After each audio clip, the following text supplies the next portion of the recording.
बिस्मिल्लाहिर्रहमानिर्रहीम। अस्सलाम वालेकुम नाज़रीन, मैं हूं इरफान मजीद और आप देख रहे हैं हमारा डिजिटल मीडिया। नाज़रीन, पिछली वीडियो के अंदर हमने federal employees cooperative housing society के एक जो मेंबर हैं उनकी जो दाद रस है वो आपने सुनी और आपने महसूस भी किया होगा कि जो जना गार्डन के जो मुतासरीन हैं वो किस सूरत हाल में हैं। तो नाज़रीन, मैं दोबारा कलीम रहमान साहब का शुक्रिया अदा करूँगा कि जिन्होंने आज टाइम दिया और आज आप फिर हमारे स्टूडियो में आए। तो कलीम रहमान साहब, सबसे पहले तो ये मुझे बताइएगा कि आपके ज़हन में ये कैसे बात आई कि आपको अपने हक़ के लिए खड़ा होना चाहिए, क्योंकि जब तक इंसान अपने हक़ के लिए खड़ा नहीं होता तो कभी भी उसका जो है वो मंजिल पे नहीं पहुंच सकता। अस्सलाम वालेकुम। जिस तरह के आपको मैंने पिछली वीडियो में बताया था कि 12 साल हो गए तकरीबन मैं सफ़र कर रहा हूँ और बहुत शदीद मुश्किलात का शिकार हूँ। मैं बहुत परेशान था कि मैं क्या अल्लाह अमल इख्तियार करूं कि मुझे मेरा हक़ मिल जाए। तो फिर मैंने आगे पीछे लोगों से मुलाकात की, बातचीत की। ये आपका अल्लाह भला करे इरफान साहब का, इनकी वीडियोस से मुझे बहुत मोटिवेशन मिली कि जब तक अपने हक़ के लिए खड़े नहीं होंगे तो कोई आपको हक़ नहीं देगा। कलीम साहब, एक मेरा आपसे बड़ा सख्त सा सवाल है कि जो मौजूदा मैनेजमेंट कमेटी है, क्या आपको यकीन है कि ये मौजूदा मैनेजमेंट कमेटी जो लोगों को डिलीवर कर सकेगी? देखें जी, 2.5 साल हो रहा है तकरीबन इनको, अभी तक तो उन्होंने काबिल ज़िक्र काम कोई नहीं किया। हाँ, ग्रुप्स में आ जाता है कि सुबह झाड़ुएँ दे दिए हैं, गलियों में छिड़काव कर दिया, गलियों में ऐसे ऐसे काम तो हो रहे हैं, लेकिन मेरा नहीं ख्याल कि किसी को मुतासरीन में से किसी का भला हुआ है। कलीम साहब, ये तो म्यूनसिपल कमेटी का काम है, जो पहले एडमिनिस्ट्रेटर था ये उसके दौर में भी ये काम होते रहे हैं। तो जो डिलीवर करना या जो लोगों को उनका हक़ दिलवाना था उसके मतलब आप ज़रा बताइएगा। सर, बात यह है कि जब म्यूनसिपल कमेटी का काम है फिर उनको करने दें ना। जिस काम के लिए आप आए आप वो काम करें, आप लोगों के मसाइल हल करके दें। ये क्या तरीका है कि आप सुबह वीडियो लगा देते हैं, झाड़ुएँ दे रहे हैं, सफाइयाँ कर रहे हैं? ये क्या तरीका है? जो काम आप कर रहे हैं वो काम करें। आप लोगों के मसाइल कितने हल कर दिए आपने? जी कलीम साहब, ये भी बताइएगा कि देखिए, ये अब मैटर सारे, आप बेशक गुस्से में हैं, लेकिन जो मैटर्स कोर्ट में चले गए हैं, आप इनके पास एक जवाब बन गई है कि जी 15 या 16 अप्रैल को जो है वो मसला हल होगा। ये कई सालों से चल रहा है, यानी पहले हम महीनों के हिसाब से देखते थे, अब तो ये काफ़ी अर्सा हो गया इस मामले को। सर, बात यह है कि जो सीनियरिटी लिस्ट का केस जो अदालत में लेके गया है, मेरे ख्याल से सबसे बड़ी दुश्मनी उसने की है मुतासरीन के साथ। तो अब वो जब भी जाएँ वो यही कहते जी वो केस का फैसला होगा तो हम कुछ करेंगे। ना उस केस का फैसला हो रहा है और ना ये कुछ करके दे रहे हैं। पहले वो 1 आध महीने की डेट पड़ती थी, अब वो 6 महीने की डेट पड़ने लगी है, 3 महीने की डेट पड़ने लगी। ये जो सीनियरिटी लिस्ट का केस जो लेके गया है अदालत में, सबसे बड़ा जुल्म इसने किया है कि सारे जो भी जाते हैं मसला अपना लेके वो कहते हैं जी ये इसका फैसला होगा तब भी आगे मसला हल होगा। तो इसने ये फ़ायदा किया है मुतासरीन का या नुकसान किया है? और उस टाइम तो हमें कुछ नहीं बताया गया था सीनियरिटी लिस्ट और फलाना फलाना, और मेरा तो उससे ताल्लुक भी कोई नहीं है। वो तो रेजिडेंशियल केस है, मेरा कमर्शियल प्लाट है मेरा। मुझे क्यों जलील किया जा रहा है? और मैं कैसे मान लूँ कि मसला हल नहीं होता? दुनिया में कौन सा मसला हल नहीं होता? बाकी मसले तो हल हो रहे हैं, मेरा मसला क्यों नहीं हल हो रहा?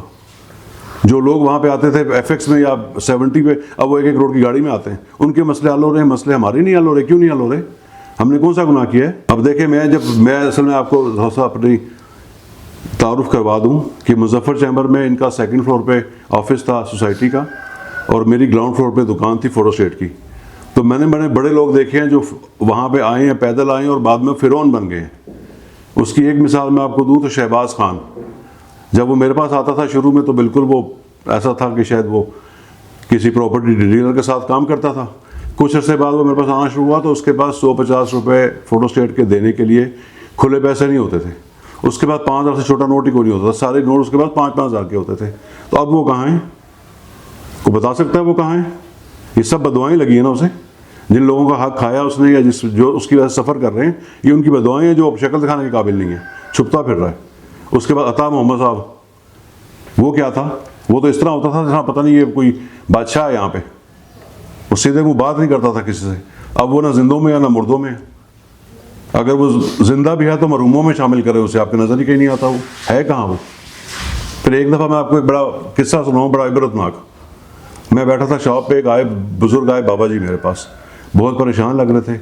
मैंने कहा जनाब वो खैरियत? बाबा जी क्या हो गया? अंकल जी खैरियत है, क्या बात है? कहते बेटा मैंने, ये आज से 10 साल पहले की बात है, आजकल की बात नहीं, आज से कम 10 साल पहले की बात है।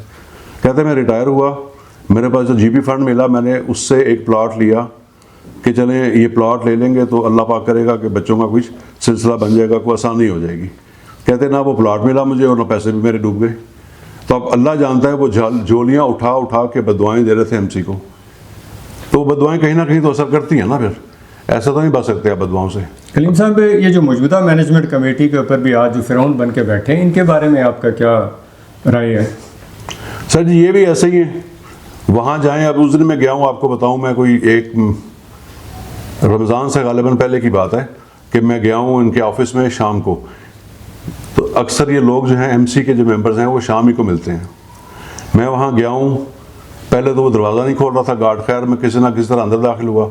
मैं कह रहा मुझे किसी के एमसी मेंबर से मिलना है कि मेरा मसला हल कब होगा। उसने कहा जी है ही कोई नहीं है ऑफिस में, है ही कोई नहीं है, सब ऑफिस में मतलब कोई भी बंदा नहीं है, ये मैं हूँ, सिक्योरिटी गार्ड है और एक दो बंदे इस तरह क्लरिकल स्टाफ में से मौजूद हैं। एमसी का कोई बंदा वहाँ पे मौजूद नहीं है। एक कमरे में रोशनी हो रही थी, मैं वहाँ चला गया हूँ तो वहाँ पे वो एक 12 एमसी के साहब हैं दाढ़ी वाले, वो बैठे थे। मैंने उनसे बातचीत की कि जी देखें जी मसला हल हो जाएगा आपका, कुछ दिन ठहर जाए। मैं कर 12 साल हो गए, कितना ठहर जाऊँ। एक वाजिद साहब गुजरात गए में जी, वो वापस आएंगे 2-3 दिन बाद, तो आपका मसला हल हो जाएगा, हम आपको फ़ोन कर लेंगे। अब फ़ोन उनका आ रहा है, उनका फ़ोन अब आ रहा है मुझे, 2 मिनट 1.5 महीना हो गया इस बात को। मैंने वापस निकल के सिक्योरिटी गार्ड को कहा, मैं कहा तू तो करता बंदा ही कोई नहीं है, तो ये बंदा नहीं बैठा अंदर, कौन बैठा है जी? आपने इसका नाम ही नहीं लिया, किससे मिलना आपने?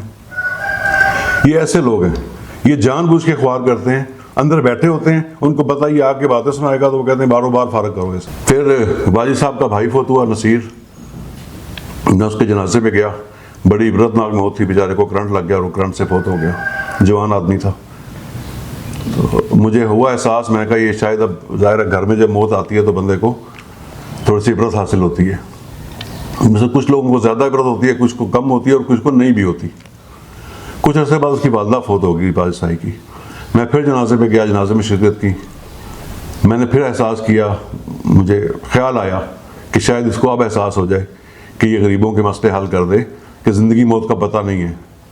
लेकिन उसके बाद भी कोई असर नहीं हुआ।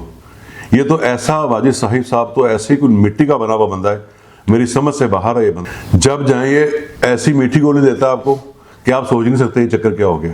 अब देख ले, मैंने पहले भी अर्ज़ किया था पिछले वीलॉग में कि इसने मुझे पहले, ये जब कोऑर्डिनेटर था मेजर आफ्ताब की एमसी में जब भी, और अब 2.5 साल इसको अपना सेक्रेटरी बने हुए हो गए, इसने हमेशा मुझे गोली दी है 1 महीना या 2 महीने या 3 महीने। ना मसला 1 महीने में हल हुआ, ना 2 में हुआ, ना 3 में हुआ। अभी तक मेरा मसला हल नहीं हुआ।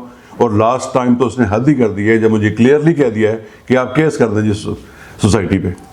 अब बताएं फिर मेरे पास क्या ऑप्शन है? कलीम साहब, आपकी जो स्टोरी है, अगर तो समझने वाले लोग हों तो ये हर उस शख्स की स्टोरी है जो federal employees cooperative housing society का जो मेंबर है। तो मैं आपकी इस पूरी जो दास्तान है उसके लिए, और आपके जो ख्यालात हैं या आपका जो गम गुस्सा है, मैं उसके लिए सिर्फ यही कहूँगा कि मैं हक पर हूँ मगर मेरी गवाही कौन देता है, कि दुनिया की अदालत में सदाकत मार देती है, सरे महफिल जो बोलूँ तो ज़माने को खटकता हूँ, रहूँ मैं चुप तो अंदर की बगावत मार देती है।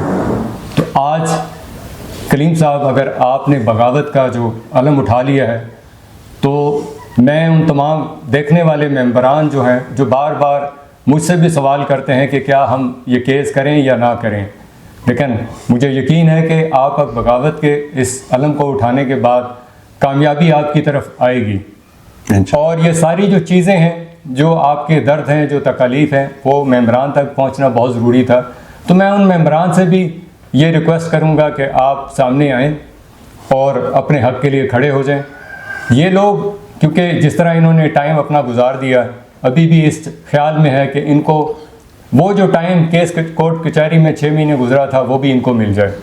लेकिन कोऑपरेटिव इदारे में कहीं पे भी ऐसा कोई रूल नहीं है कि जिसके ऊपर ये लोग क्लेम करें कि हमें एक्स्ट्रा टाइम दिया जाए।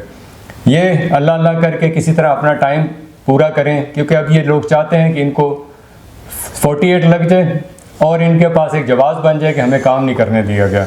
तो मैं आखिर में कलीम साहब से यही कहूँगा कि जो कोई पैगाम है मेंबरान के लिए वो दें, ताकि मेंबरान जो हैं वो भी कुछ होश के नाखून दें कुछ बेहतरी की तरफ। पहला कदम उठाएं। जी, मेरी गुजारिश यही है अपने मजलूम बहन भाइयों से जो मेंबर्स हैं सोसाइटी के, कि भाई जब तक अपने हक के लिए खड़े नहीं होंगे, यहाँ कोई आपको प्लेट में रख के आपका हक नहीं देगा। आपको जन्नत हासिल करने के लिए मरना पड़ेगा। बहुत शुक्रिया कलीम साहब, क्योंकि आपने वो तमाम हकायक जो है वो भी सामने रखे और आपने मेम्बरान को भी वो मशवरा दिया कि अपने मरे जन्नत नहीं मिलती। इसी के साथ अपने होस्ट इरफान मजीद को इजाज़त दें। अल्लाह ताला हम सब पे अपना करम करे, हमें भी इतनी दुआ में याद रखिएगा। अस्सलाम वालेकुम रहमतुल्लाह।